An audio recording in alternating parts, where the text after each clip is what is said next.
Bonjour à tous, on est ravis de vous retrouver comme chaque matin sur France 3. Il est 10h45, c'est donc l'heure d'Ensemble c'est mieux. Et voici en image le sommaire de ce mardi 10 novembre.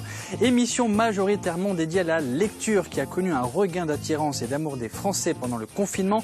Cet amour s'est-il effondré depuis la reprise d'activité? C'est notre dossier du jour. On fera d'ailleurs un point sur ce secteur encore impacté. La maison d'édition tarnaise de notre citoyenne Coup de cœur a fêté ses 7 ans et ne rougit pas de son succès entre les livres primés, l'organisation d'événements littéraires et la sensibilisation du public scolaire. Et puis nous terminerons, vous le voyez, en vous présentant le métier de gardien ou gardienne d'immeuble. Alors à cette heure-là précisément, on se demande toujours où est notre envoyé spécial Raphaël Talbot qui parcourt la région en lien avec la thématique de notre émission. Verdict, elle est à Montauban pour parler d'une institution dans le domaine des livres. Raphaël, bonjour. Bonjour Mickaël, bonjour tout le monde, je suis au cœur de Montauban, dans le Tarn-et-Garonne, sur cette magnifique place nationale. Et je vais vous présenter un lieu et un homme, c'est Maurice Beau et sa boutique. Oh, le ton levé comme ça ménage bien le suspense, vous avez raison. On a hâte de découvrir donc cette librairie. À tout à l'heure. Alors après le spectacle et le cinéma qu'on a abordé ici sur ce plateau, la littérature souffre-t-elle aussi depuis le confinement ou au contraire, en sort-elle gagnante? C'est notre dossier du jour.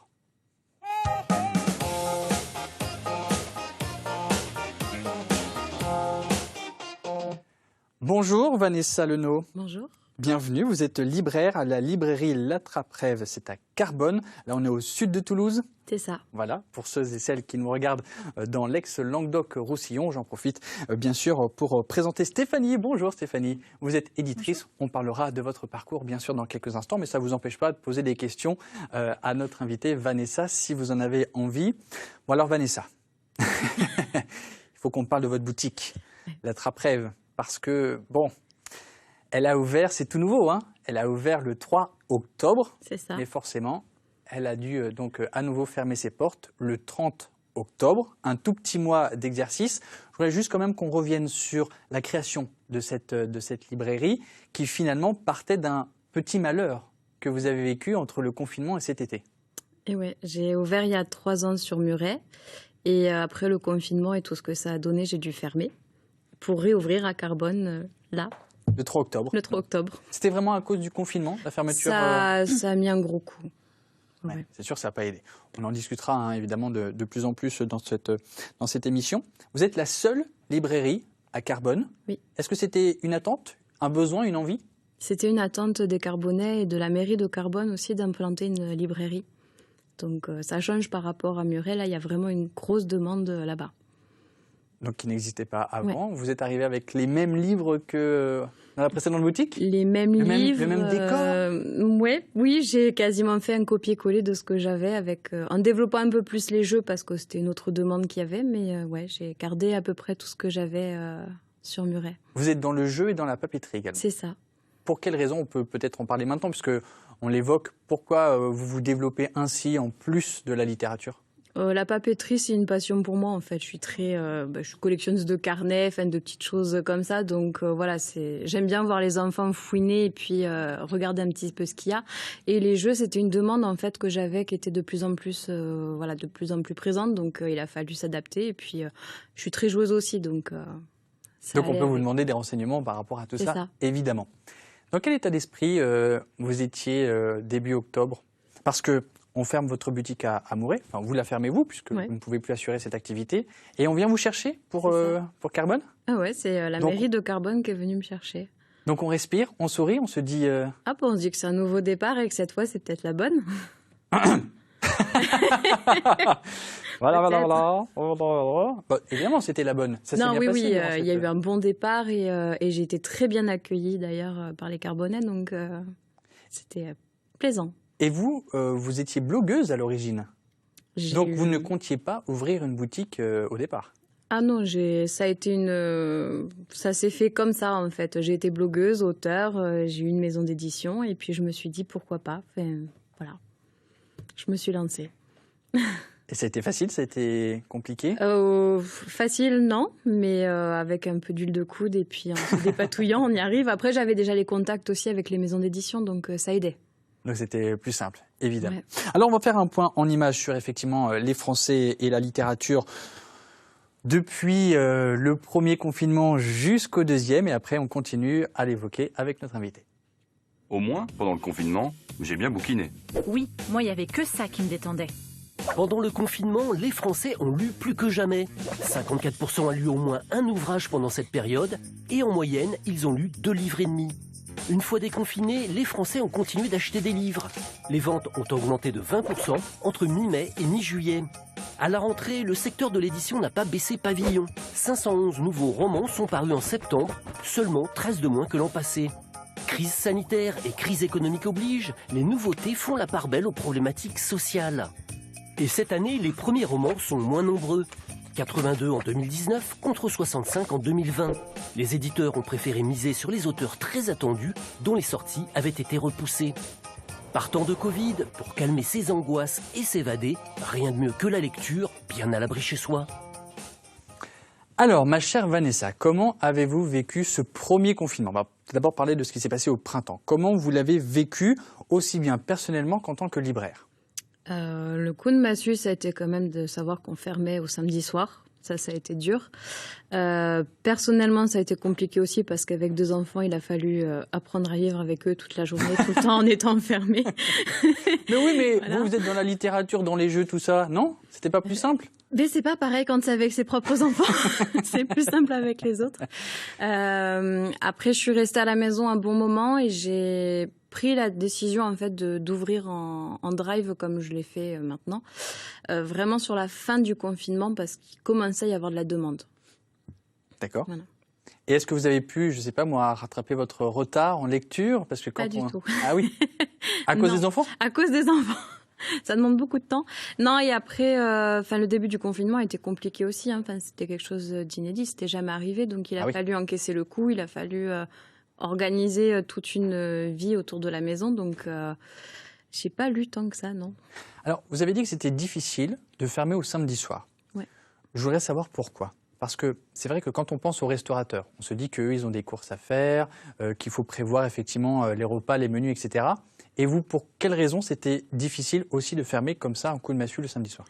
Ah ben nous, on ferme le samedi soir. Le mardi, tout ce qui était retrait de commandes, ce n'est plus possible. Donc on a du stock, on a plein de choses qui sont en attente à la librairie. On ne peut plus... Voilà, des clients qui attendaient de récupérer leurs commandes où il a fallu leur dire je suis désolée, je ne peux pas. Voilà. C'est ça. Et tout s'arrête en fait comme ça. Est-ce que vous avez senti à ce moment-là que les gens étaient encore plus dans l'attente? Vous savez, c'est quand on fête, on ne donne plus accès à quelque chose aux gens. Ils sont finalement, on dit « Ah mince, ça me manque et j'en ai envie ». Est-ce que vous avez senti que finalement, il y avait plus de demandes pendant le confinement, d'ouverture de votre boutique et de besoin de lecture? Moi, je l'ai senti, mais plus sur la deuxième partie du confinement. La première partie, j'ai trouvé que les gens ne demandaient pas plus que ça. En même temps, je pense que pour tout le monde, il a fallu s'adapter. Et puis, l'école à la maison, tout ce que ça engendrait. Sur la deuxième partie du confinement, oui, il y a eu beaucoup. Il a commencé à avoir de la demande en disant, c'est bien, on est à la maison depuis un mois, on s'ennuie. Il faut qu'on s'occupe, qu'on lise, qu'on joue, qu'on fasse quelque chose. C'est un moyen de s'échapper un peu de cette réalité-là. C'est ça. La lecture, ça le fait jeu. rêver, donc... C'est ça.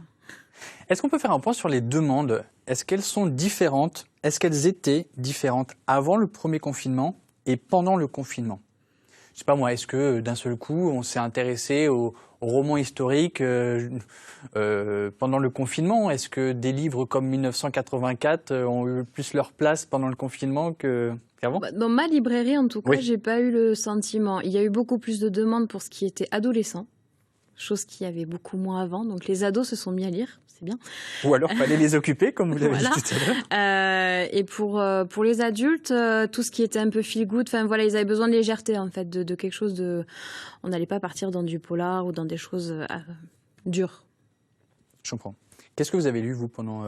S'il y avait un livre que vous avez lu pendant... J'ai lu une romance. J'avais besoin de romance, voilà. J'ai lu du Colin Hoover pendant mon confinement. C'est le seul d'ailleurs que j'ai réussi à lire. Donc voilà, j'ai eu besoin, pareil, de rêver un petit peu et de sortir de la routine du confinement qui était longue. Ah oui, c'est sûr, c'est sûr. Alors, ce qui n'était pas prévu quand on a préparé cette émission, vous et moi, c'est que nous allions être reconfinés. C'est ça. Est-ce que les demandes sont différentes maintenant, là? Bizarrement, oui, parce que j'ai eu de la demande tout de suite. C'est-à-dire qu'on a su qu'on allait être confiné à partir du samedi. Le vendredi, j'ai eu du monde à la boutique. Et le jeudi aussi. Enfin voilà, il y a eu le plein de bouquins au maximum. Je peux me permettre de faire le rattrapage, c'est-à-dire que c'était le vendredi qu'on était confinés. C'est ça. Donc vous aviez la boutique du Monde le jeudi. Le jeudi pour fermer le vendredi. Mais j'ai déjà des commandes là, en retrait. J'ai déjà, voilà, les gens sont tout de suite Bien sûr. dedans. Ben, en fait, je crois que c'est un peu comme, je sais pas moi, les courses ou le coiffeur. On se dit, oh, on a connu le premier confinement. Bon, alors là, je laisse pas passer le truc. C'est-à-dire que tout ce dont j'ai manqué, du genre la coiffure, du genre la littérature, etc., je vais tout de suite là, m'en il fallait occuper. faire le plein tout de suite. Là, ça a été. Vous avez dû faire une journée, vous, le jeudi. Ah, le jeudi, on était à 2 à la boutique et on s'est pas ennuyé. Hein. Ça y a été. Les fermetures à 21h quand même, non? Non, on a réussi à partir à 19h30. Ah oui, bon, ça va. Bon, à Carbone, il se couche tôt. Je vous propose, puisque vous avez le sourire, de le garder en écoutant le témoignage d'Antoine.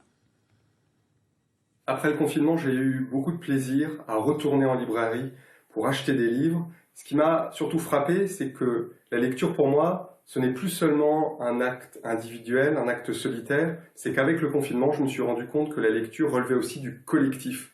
Aller en librairie, soutenir les maisons d'édition indépendantes, c'est faire aussi un geste politique. Rendez-vous chez votre libraire, soutenez les maisons d'édition, achetez un livre et lisez.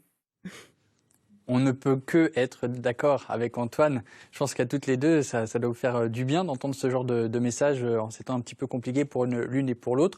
Si vous venez de nous rejoindre, on parle de littérature ce matin sur France 3 et Stéphanie est éditrice. Quant à Vanessa, elle est libraire. Donc on est un peu dans le même secteur et on parlera évidemment de la maison d'édition que vous tenez bien sûr et de l'impact également de ce deuxième confinement. Mais là, est-ce que vous continuez donc une activité de libraire, donc avec les click and collect, les drives, etc. Est-ce que vous maintenez quand même une activité? Oui, le matin, c'est réservé pour les livraisons, pour ceux qui ne peuvent ou ne veulent pas sortir. Après, c'est un choix aussi. Et l'après-midi, je suis à la boutique, toute seule. J'attends que les clients viennent chercher leurs commandes. Mais oui, je continue de travailler cette fois. Il y a une semaine et demie, c'était compliqué avec le débat concernant les livres vendus par les centres commerciaux.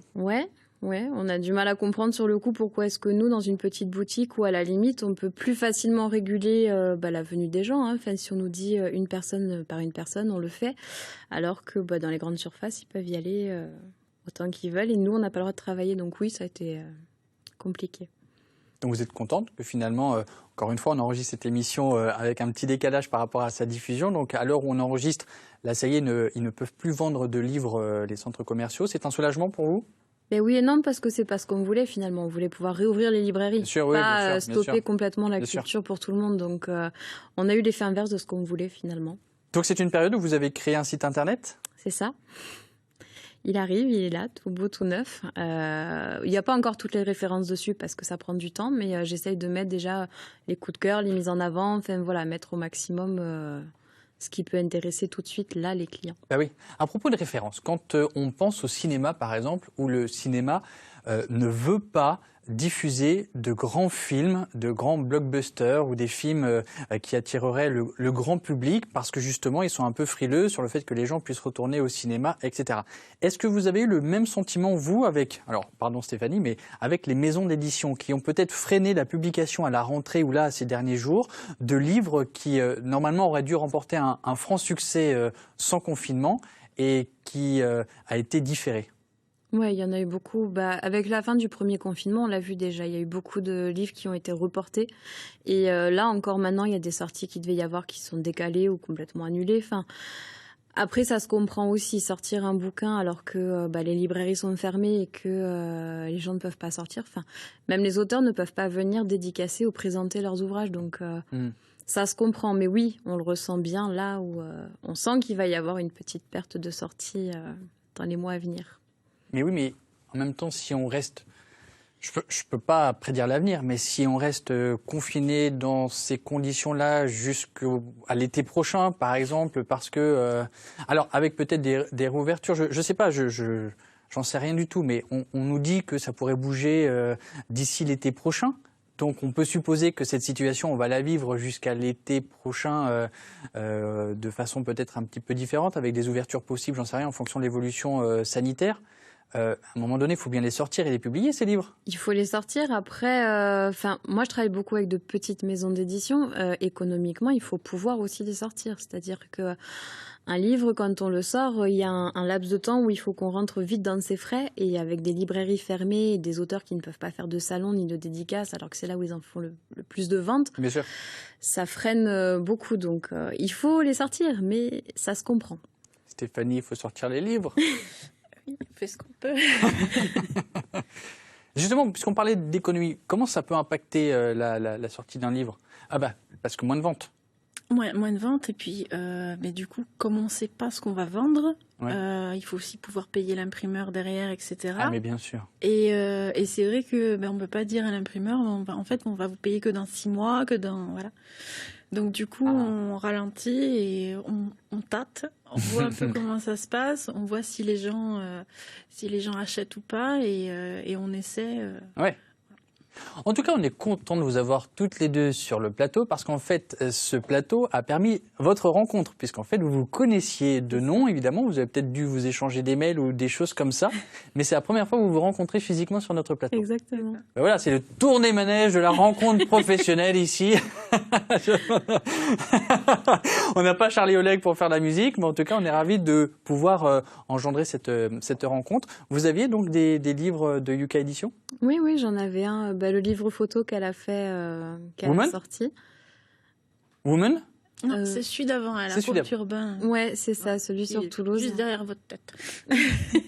C'est celui-là? Un tout petit, là, allongé. À côté. Celui-là? Oui, non, à côté. Celui-là? Voilà, c'est ça. Ah oui, il est un peu penché. Du coup, on ne le voit pas trop. Bon. C'est ça. Bon, parfait. On va donner maintenant vos coordonnées, ma chère Vanessa. Vous êtes au 14 rue Jean Jaurès, à Carbone, quand ça ouvrira de nouveau. Et puis, il est tout nouveau, il est tout beau, il est tout chaud. C'est le site internet donc de la librairie-latraperêve.com. Vanessa, vous restez bien avec nous parce qu'évidemment, vous allez maintenant en apprendre davantage sur le métier d'éditrice. Et donc peut-être de voir un peu comment ça se passait de l'autre côté de la barrière, même si on a eu un peu quelques idées. Mais pour l'heure, on va rejoindre Raphaël pour sa première interview. Alors Raphaël, elle n'est pas dans votre boutique à Carbone, non, elle est plus au nord. Elle est à Montauban. Et d'ailleurs, on doit le dire, Raphaël, celle de votre invité. La boutique, ce n'est pas une librairie, puisque Maurice est bouquiniste. Et ça, c'est pas pareil. Oui, Mickaël, je vais tout de suite poser la question à Maurice, qui est bouquiniste ici à Montauban. Bonjour Maurice. Bonjour. Alors pour commencer, quelle est la différence entre un libraire et un bouquiniste? La différence, c'est un rapport au temps qui est différent.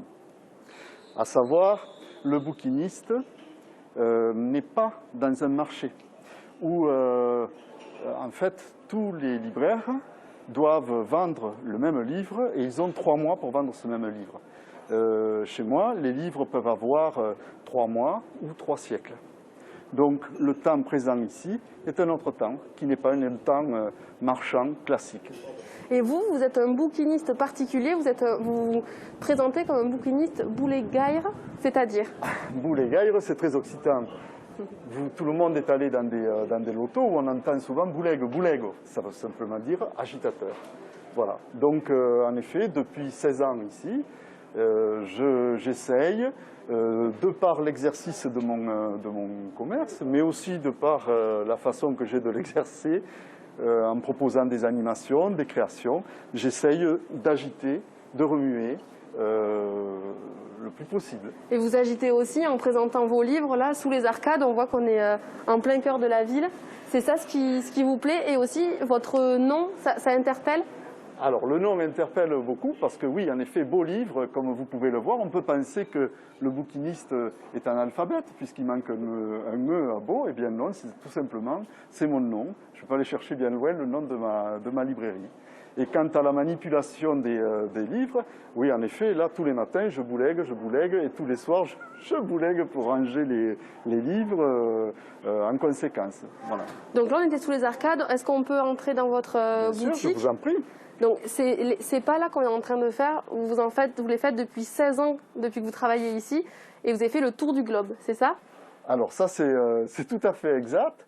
En 16 ans, j'ai ouvert plus de 3400 jours, et le fait de sortir ma marchandise dehors, mes livres dehors, et de les ranger le soir, ça m'a pris pas moins de plus de 8500 heures.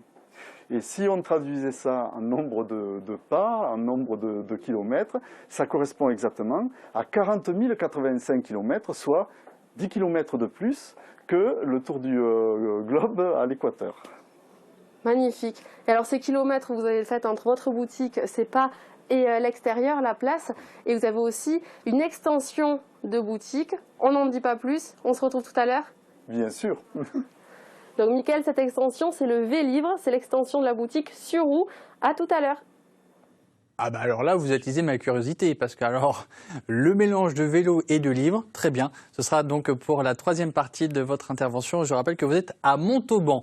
On est dans une émission qui parle de littérature et elle se poursuit maintenant avec la deuxième partie de l'émission.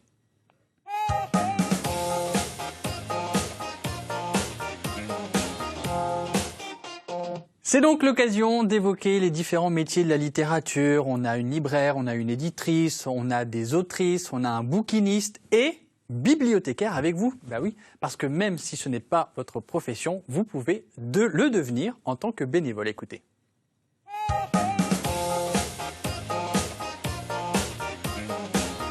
Elle n'est pas souvent ouverte, la bibliothèque du village.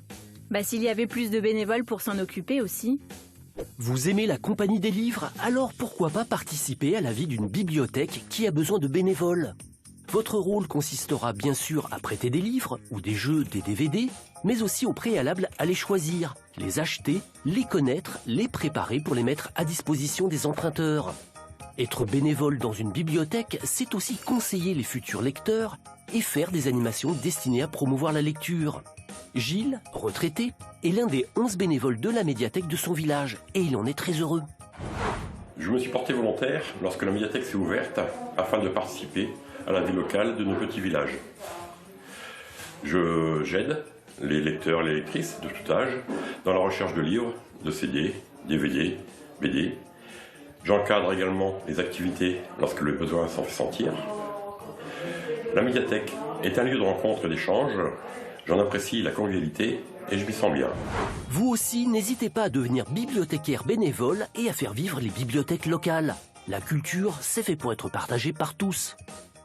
Vous revoyez bien sûr cette émission sur nos sites replay France.tv et France 3 Occitanie si vous voulez renoter les références. Je vous présente Stéphanie Cholot. Vous êtes éditrice et auteur ou autrice, parce que depuis le début de cette émission, pas de cette émission-là, mais de la reprise d'Ensemble c'est mieux, je reçois les deux. Des femmes qui veulent être auteurs et des femmes qui veulent être autrices. Quel est votre cas? Moi, je préfère auteureux. Auteureux, avec un E. C'est plus joli, je trouve. Après, c'est faux, mais c'est plus joli. Et donc, c'est pour Yuka Édition, on le disait, une maison d'édition tarnaise. Hein, vous fêtez les 7 ans de cette maison d'édition. Vous avez commencé, vous, en tant qu'auteur. C'est ça. En 2007, ça commence à faire. Non, c'était hier. Et... Tout de suite, était votre choix professionnel?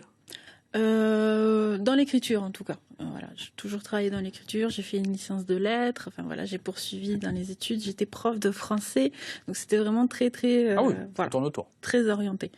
Et oui, j'ai commencé à écrire un livre quand j'étais étudiante, et après j'ai continué dans ma lancée. Et donc, vous êtes devenue éditrice chez Yuka Édition. C'est une maison que vous avez fondée? Cofondée, oui. Cofondée. Pourquoi c'était important pour vous de vous lancer aussi dans ce domaine? Vous pourriez vous limiter qu'au métier d'auteur? C'est une succession d'événements qui ont fait que. Et puis en fait, on était plusieurs. On s'est dit, mais en fait, pourquoi pas structure associative. Moi, j'étais déjà écrivain public à mon compte. J'avais besoin d'un esprit associatif aussi pour des activités que je voulais développer, que je développe aujourd'hui dans la maison d'édition. Et en fait, voilà, on a tenté et il y a eu pas mal de formations après coup parce que c'est pas non plus facile métier. Pas simple, voilà. C'est ça. Et donc du coup, on a fait formation à gestion associative, formation avec l'édition, avec Occitanie Livre et Lecture. Et voilà, ça fait 7 ans, bientôt 8 ans qu'on existe. Donc bon. Il est aisé d'exercer votre profession aujourd'hui? Je vais pas vous mentir, non. Surtout quand on est une petite maison d'édition. Ouais. Quelles sont les principales difficultés? Financières, voilà. Ah oui. Et puis aussi de visibilité. D'accord. Bah alors, bienvenue chez nous. S'il vous faut de la visibilité, on est content de pouvoir parler donc de cette maison d'édition. Petit constat également peut-être entre le premier confinement, le déconfinement, le reconfinement. Comment ça s'est passé pour votre maison d'édition? On est plus préparé maintenant. Ouais, c'est ça. Voilà. Ça a été compliqué, oui. Compliqué parce qu'il y a beaucoup de choses. Nous, on fait pas mal d'interventions dans les écoles. Donc, les écoles qui sont fermées, c'est compliqué. On avait le site internet qui n'était pas prêt. Donc, voilà. On a été obligé de se ressaisir avant la fin du confinement pour gagner en visibilité à la fin du confinement. Et puis, du coup, on a mis plein de choses en marche et puis finalement, là, on est prêt. Bon, c'est pas non plus la panacée parce que c'est toujours compliqué, mais on est plus prêt que la première fois. Bah, c'est des leçons qu'on tire, de toute façon, de tout ça, en se disant, mince, avant, on n'avait pas le temps. Avant, on courait après le temps, que ce soit effectivement le site internet, le vôtre également. Et là, maintenant, on nous fait comprendre avec cette petite pause printanière qu'il fallait donc peut-être mettre en place parfois les choses essentielles. L'école reste ouverte. Vous continuez à intervenir ou malgré ça, on vous le refuse? Alors, pour l'instant, on ne sait pas trop. On va voir comment ça évolue. On avait un gros projet avec pas mal d'écoles qui a perdu du temps avec le premier confinement, qu'on essaye de mettre en place maintenant. Et du coup, là, on ne sait pas encore ce qu'on va faire et on risque de reporter si ça continue. On va avoir un petit aperçu de ce que vous pouvez faire avec le public scolaire? Oui, alors moi, je fais des ateliers d'écriture. J'ai Olivier qui est photographe aussi. Lui, il leur apprend à faire des photos et du coup, on met les textes en images et inversement. Voilà. Et ça, c'était le projet qu'on avait prévu pour cette année. D'accord. Bon, on va espérer que vous puissiez réaliser ce projet dans les prochains jours, peut-être dans les prochains mois. On a parlé de photographie ici sur ce plateau et avec notre invité, on avait conclu que c'était une période propice en fait à la photographie et à la création parce que les gens avaient le temps et donc ils se lançaient dans des choses qu'ils n'imaginaient même pas. Est-ce que vous avez reçu plus de manuscrits au premier confinement?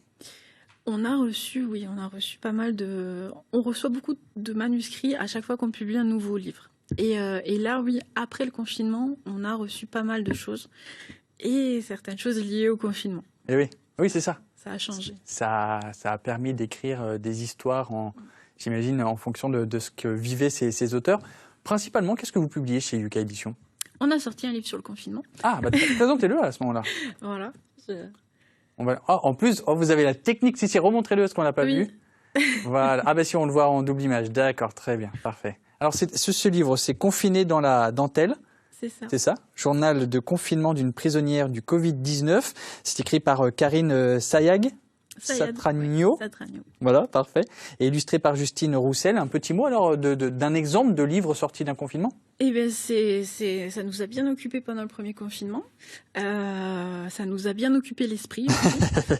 Et en fait, c'est parti de Karine qui est blogueuse, donc du coup, elle écrivait un peu son ressenti, mais elle voulait pas tomber dans quelque chose de triste. Et elle a fini par en faire un livre parce qu'elle avait rencontré juste avant Justine, qui elle est illustratrice, donc il y a eu un déclic et puis ça s'est fait tout seul. Donc elle raconte quoi, son quotidien? Oui, elle raconte son quotidien, mais de maman avec 2 enfants. Ça me dit quelque chose. Avec un mari restaurateur coincé à la maison et qui fait son pain. Voilà, et puis de façon un peu rigolote, ça va de Thermomix qui tombe en panne jusque elle est en plein centre-ville de Toulouse, donc la vie au quotidien qu'elle perçoit. Très bien. Donc c'est principalement ce que vous publiez, donc des romans, des romans, du jeunesse, du voyage et des beaux livres. Et des beaux livres? Oui.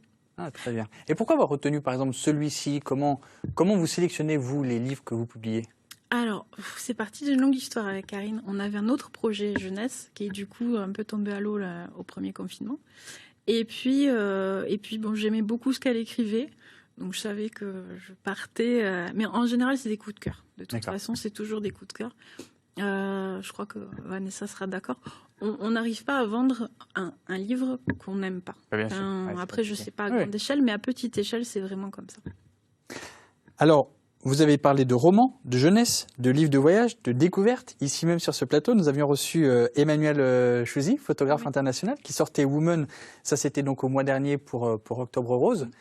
Pourquoi cet engagement? Je lui avais posé la question, bien sûr, elle de son côté, mais j'attends votre réponse maintenant du vôtre.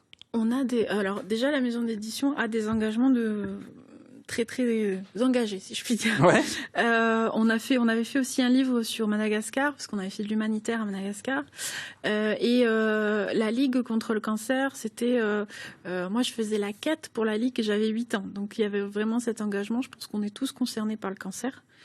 Et du coup, c'était presque une évidence pour moi, sachant qu'en plus, j'ai déjà travaillé sur la photographie. Donc, du coup, c'était tout se recoupait. D'accord.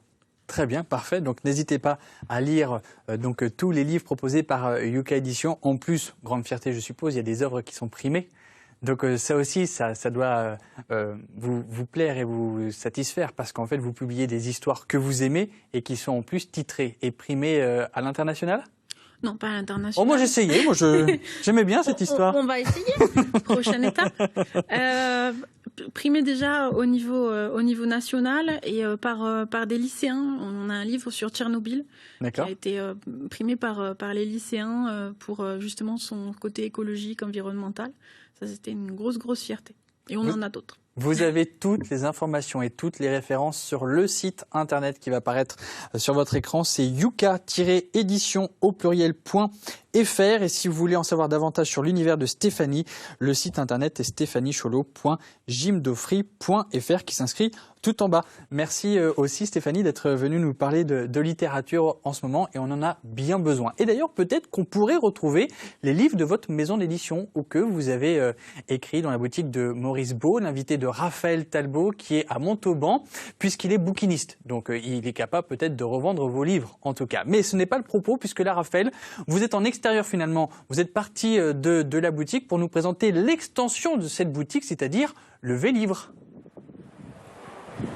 Oui, Mickaël, alors on est juste à côté de la boutique et Maurice va nous présenter le Vélivre. Peut-être que vous l'entendez avec les cloches. Il était dans les rues de Montauban.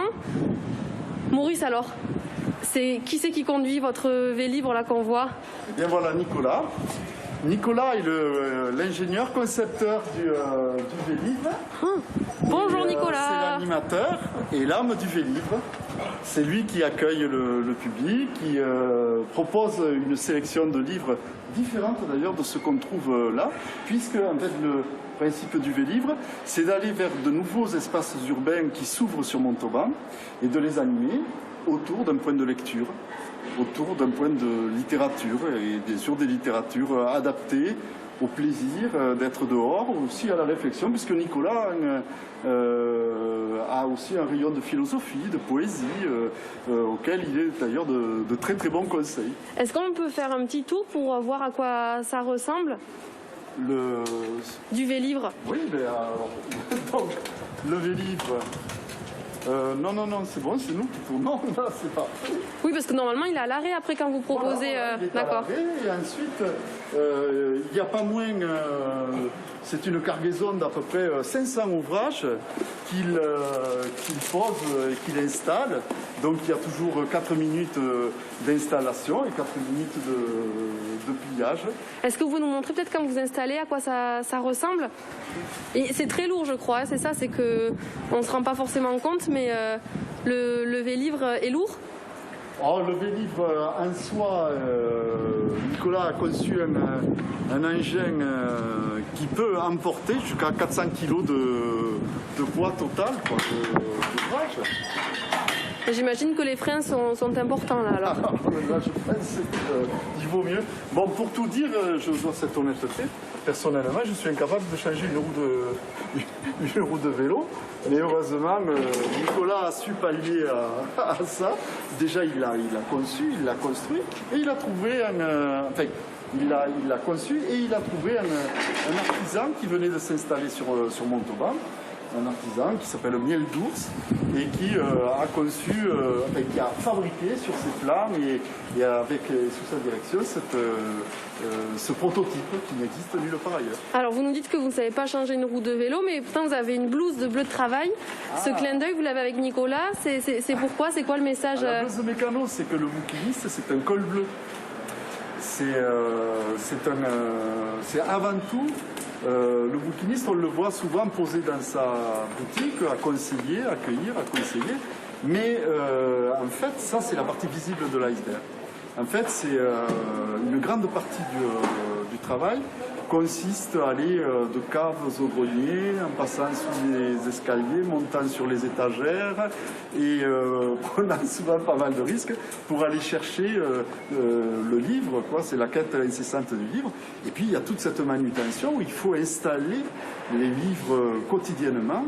Et donc nous sommes un peu des cols bleus du livre. Et cette blouse, c'est un petit peu le dernier signe de ce travail invisible du bouquiniste. Et on le laisse, on continue à le porter, c'est un peu un uniforme, mais c'est aussi un honneur de le porter ainsi. Mais vous le portez très bien, merci Maurice. Est-ce que pour finir, vous avez un message à faire passer, à nous faire passer peut-être, pour bien démarrer cette journée? Oh, pour bien démarrer cette journée, et pour retrouver peut-être ce goût de la lecture, c'est de reconquérir le temps que nous perdons trop souvent à peut-être à nous disperser, à nous laisser aller par exemple dans des surconsommations d'écran de toutes sortes, et de regagner peut-être pour commencer une demi-heure, voire une heure de temps, et cette demi-heure, la consacrer à se concentrer dans un temps de lecture qui en fait est un temps pour soi. Merci beaucoup Maurice et Nicolas de nous avoir présenté votre travail et ce bel outil qui est le Vélivre. Et j'espère que vous avez bien entendu le message de Maurice, un sage message pour bien commencer la journée, n'est-ce pas Nickel? Oui, d'accord. Je vais essayer de faire un effort. Merci. En tout cas, merci Raphaël de nous avoir présenté la boutique de Maurice, 7 place nationale à Montauban, et le site internet, en tout cas l'adresse mail pour pouvoir le contacter, c'est beaulivre@laposte.net. Troisième partie d'émission, vous en avez l'habitude maintenant, on va parler d'emploi et de gardien d'immeuble.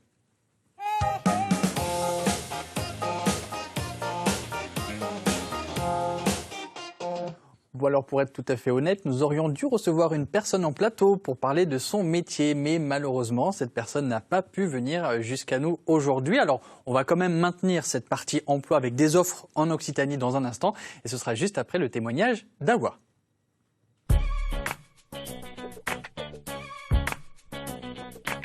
Ça va, déjà? Ça va. Bonne journée, merci. Je suis Madame Soumaré, Awa. Je suis gardienne d'immeuble, ça fait 5 ans. Comment ça m'est venu l'idée de devenir gardienne d'immeuble? C'est qu'en fait, j'ai ma soeur qui est gardienne d'immeuble. Et quand je suis tombée enceinte, je passais beaucoup de temps avec elle. Et franchement, j'ai aimé quand elle recevait les locataires. Bonjour. Ça va, vous allez bien? Ça va, merci beaucoup. Alors, qu'est-ce qui vous amène là? Je voulais te voir parce que j'ai un problème à ma salle de bain. Ouais. La robinet, là, je sais pas, il y a des petits gouttes, ça se ferme pas bien. Ah, du goutte à goutte. Pour être gardien, il faut vraiment avoir le sens de l'écoute. Sinon, ça marche pas. En plus, ici, moi, j'ai beaucoup de personnes âgées. Je prends un peu de temps pour discuter avec eux. Ça leur fait un peu de compagnie, quoi. Ça va, vous allez bien? Ça fait longtemps que je vous ai pas vu. Le matin, on arrive, on fait le tour sur le site, on vérifie s'il n'y a pas eu de dégradation, les incivilités. J'écoute si elle monte, elle descend bien, donc c'est bon. On est OK. Quand j'ai des appartements vacants, le matin, je prends mes petites clés, je fais mes appartements vides, on ne sait jamais parce que des fois, il y a du squat. Voilà. Donc là, on est dans un appartement, on a refait les travaux au complet. Parce que c'est un monsieur, ça fait plus de 40 ans qu'il était là. Là, je vérifie si les travaux ils ont bien été faits, bien comme il faut. Il y a des fois où on hésite, Donc je préfère faire appel à mon manager. Il y a des gens qui sont reconnaissants. Des fois, on peut nous apporter du café, du sucre. C'est pas grand-chose, mais nous, ça nous fait plaisir parce qu'en fait, comme ça, on sait qu'on fait notre métier, que les gens ils sont contents de ce qu'on fait, de ce qu'on leur apporte. Moi, franchement, ça me satisfait, je suis contente.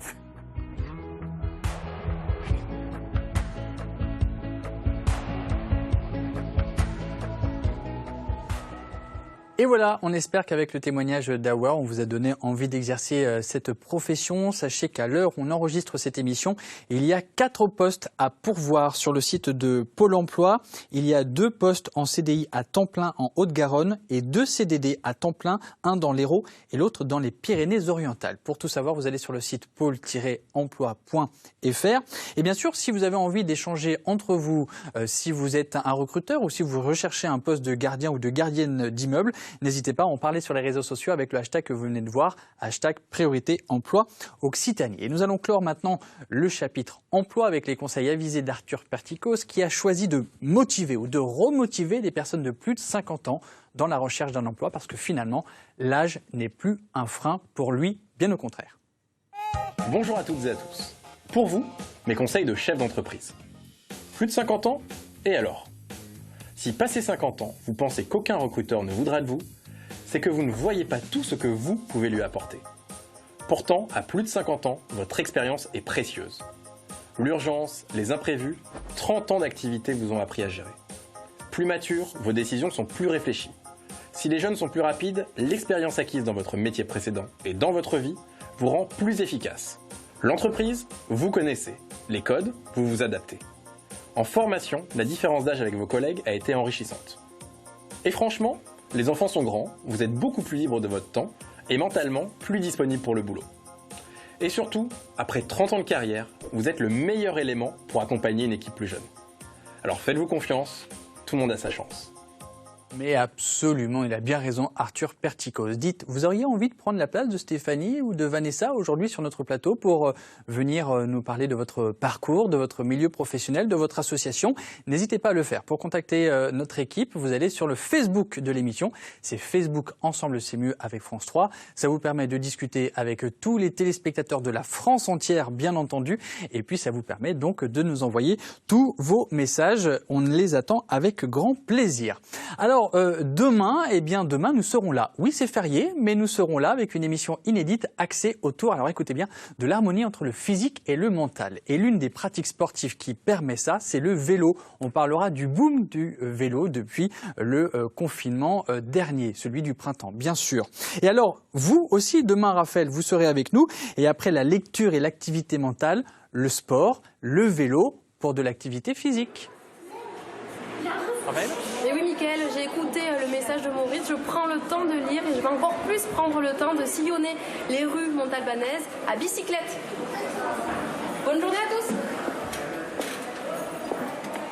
Parfait, évidemment, vous imaginez bien qu'elle a enregistré cette séquence juste avant le deuxième confinement. Le vélo, c'est bien, mais parfois, il faut savoir faire appel à des professionnels. C'est pour ça qu'Astrid Romain sera là demain pour nous parler d'une formation qu'elle dispense sur le bien-être physique et mental. Merci à toutes les deux d'avoir été mes invités aujourd'hui, d'être venues avec votre petite attestation. Et quant à vous, restez bien à la maison sur France 3, puisque tout de suite, c'est le journal Outre-mer suivi du 12-13. À demain, 10h45, pour Ensemble c'est mieux.